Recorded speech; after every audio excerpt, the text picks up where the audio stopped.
Berikutnya adalah cara menjumlahkan vektor ya.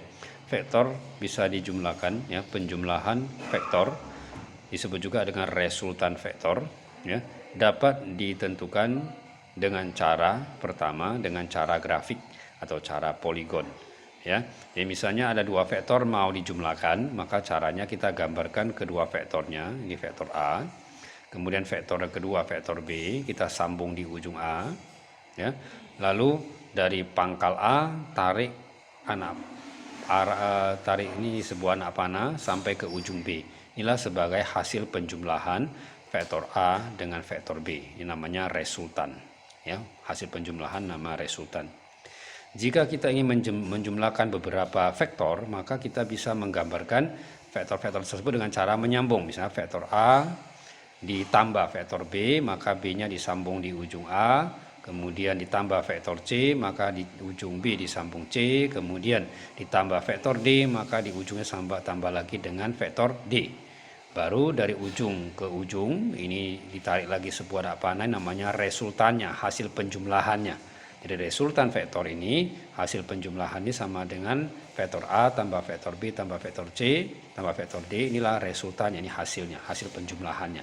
Jadi kita mencari penjumlahan vektor dengan cara menggambar, namanya cara poligon ya. Poligon itu artinya segi banyak, ini berbentuk segi banyak, ini bentuk segitiga ya.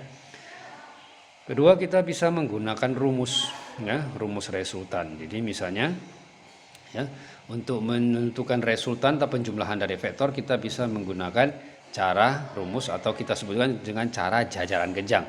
Caranya kita menggambarkan vektor yang mau digambar itu ke dalam bentuk jajaran genjang. Misalnya kita ingin menjumlahkan vektor A dengan vektor B. Ya, misalnya ada vektor A arahnya ke sana, ini vektor A. Kemudian ada vektor B, ini arahnya kemari.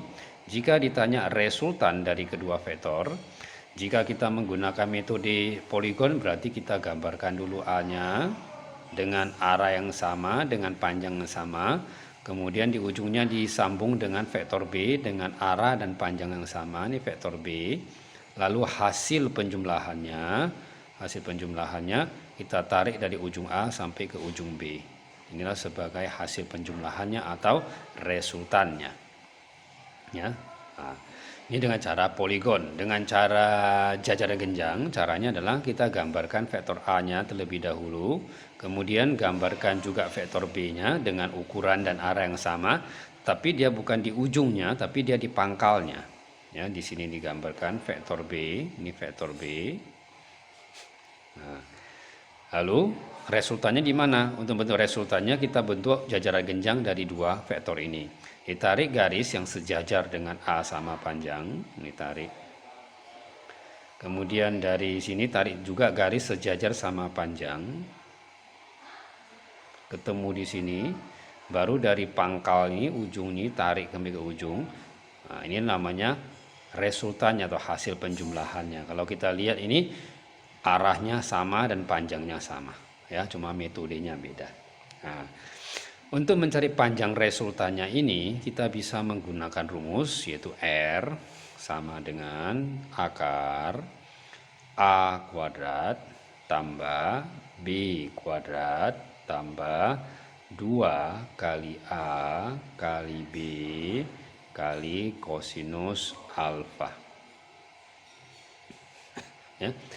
A ini adalah besar vektor A, B adalah besar vektor B. Ini sama, vektor A, vektor B-nya sama. Alfa adalah sudut apit antara A dan B. Ini sudut apitnya ini kita namakan sebagai alfa. Oke. Lalu apa itu kosinus? Ya, kosinus ini adalah pelajaran matematika. Ya, pelajaran matematika trigonometri namanya. Bagaimana menentukan nilai kosinus? Caranya begini. Kita bisa menggambarkan sebuah segitiga siku-siku. Ya, siku-siku. Misalnya di sini membentuk suatu sudut alfa misalnya. Ya. Panjang sisi di sini, ya. Panjang sisi di sini, panjang sisi di sini, dan sisi di sini kita bisa ukur panjangnya menggunakan mistar. Ya. Nah, misalnya panjang sisi di sini kita namakan X, panjang sisi di sini namakan Y, panjang sisi di sini kita namakan R. Ya.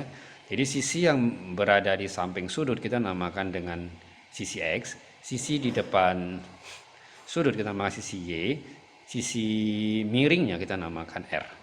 Ya, hubungan ketiganya berarti Pitagoras ya. R kuadrat sama dengan X kuadrat tambah Y kuadrat. Oke.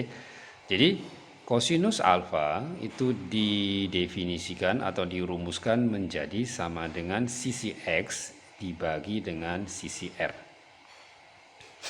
Ya, sisi X dibagi dengan sisi R. Oke. Jadi misalnya kita punya sebuah segitiga siku-siku. Oke. Nah, di sini ada suatu sudut alfa misalnya. Dengan mistar kita ukur sudut di sini misalnya dapat 3, kita ukur di sini misalnya dapat 4, kita ukur di sini misalnya dapat 5. Ya. Jika ditanya berapa kosinus alfa, nah, maka kosinus alfanya itu sama dengan X dibagi R kan. X kan sisi di samping sudut, berarti 3 dibagi R. R sisi miringnya 5. Berarti kosinus alfa dari segitiga ini adalah 3/5. Oke.